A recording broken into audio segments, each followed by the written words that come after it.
안녕하세요. 오늘은 여러분을 아주 특별하고도 어쩌면 조금은 섬뜩한 장소로 안내할 거예요. 이름만 들어도 왠지 모를 으스스함과 경외감이 동시에 느껴지는 곳, 바로 피냄새 가득한 화이트 타워, 런던 탑입니다.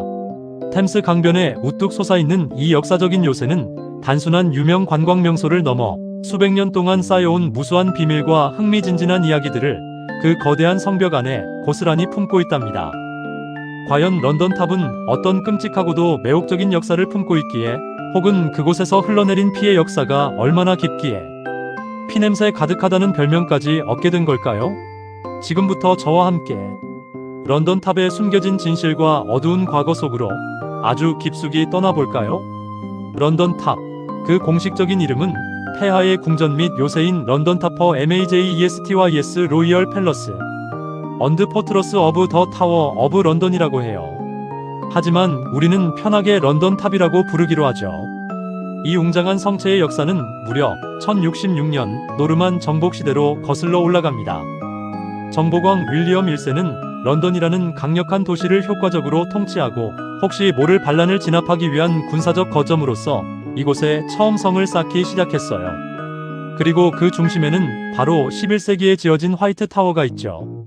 하얗게 칠해진 거대한 석조 건물이라 화이트 타워라는 이름이 붙었지만, 당시에는 그 어떤 건물보다도 위압적이고 웅장한 모습으로 런던의 하늘을 찌르고 있었을 거예요.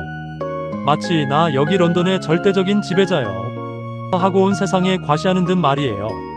하지만 이 웅장하고 견고해 보이는 건물 뒤편에는 글쎄요, 권력자들의 끊임없는 탐욕, 치열한 권력 다툼, 은밀한 음모, 그리고 셀 수 없이 많은 사람들의 억울한 죽음과 피비린내, 나는 처형의 역사가 겹겹이 쌓여 있었답니다.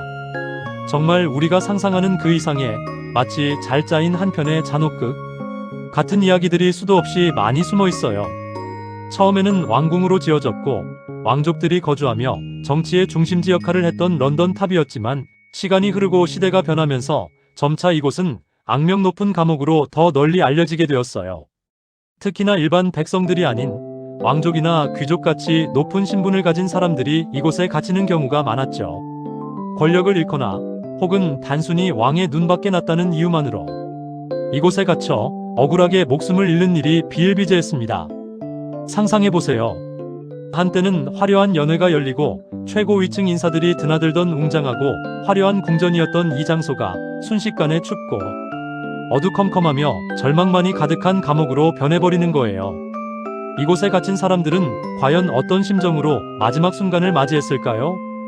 이곳에서 흔적도 없이 사라진 수많은 사람들의 이야기는 런던 탑을 더욱 신비롭고 또한 더없이 무섭게 만들었죠. 예를 들어 1483년에 불과 12살의 나이로 왕위에 올랐던 어린 에드워드 5세와 그의 어린 동생 리처드가 이 런던 탑에 갇힌 후 감쪽같이 사라진 사건은 영국 역사상 가장 유명하고도 끔찍한 미스터리 중 하나로 손꼽힙니다. 과연 누가 어떤 이유로 이 어린 왕자들을 살해한 걸까요?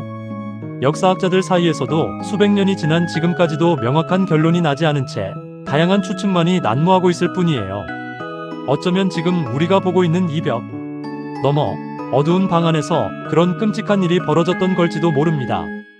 런던 탑과 관련된 또 다른 유명한 비극은 바로 헨리 8세의 두 번째 부인이었던 앤 불린의 처형 이야기입니다. 헨리 8세는 그녀와의 결혼을 위해 당시 로마 가톨릭과의 관계를 끊고 영국 국교회를 세우는 종교개혁이라는 엄청난 일을 벌이기까지 했죠.